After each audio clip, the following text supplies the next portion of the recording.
കൃഷ്ണേട്ടാ. എന്താ മോളെ? കൃഷ്ണേട്ടൻ കിടക്കാൻ തുടങ്ങായിരുന്നല്ലേ? അതെ.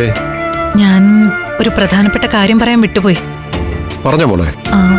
നാളെ അനഘയുടെ പയ്യന്റെ ഫാമിലി കല്യാണാലോചനയായിട്ട് വരും.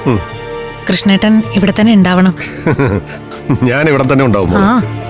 അഭിവരുന്ന് പേടിച്ച് മുങ്ങിക്കളയരുതെന്ന ഉദ്ദേശം.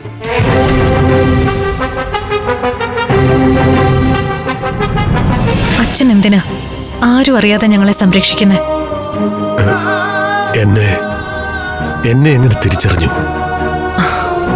അതൊക്കെ ഞാൻ അറിഞ്ഞു. എന്നിട്ടും മോളുടെ ഏറ്റവും പ്രിയപ്പെട്ടയാൾ, ഏറ്റവും അധികം വെറുക്കുന്ന എന്നെ ഇവിടുന്ന് ആട്ടി പുറത്താക്കാത്തത് എന്തുകൊണ്ടാ?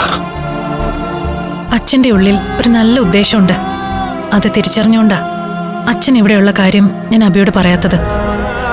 പക്ഷേ ഇനി ഞാനിവിടെ നിൽക്കുന്നത് ശരിയല്ല മോളെ. അച്ഛാ,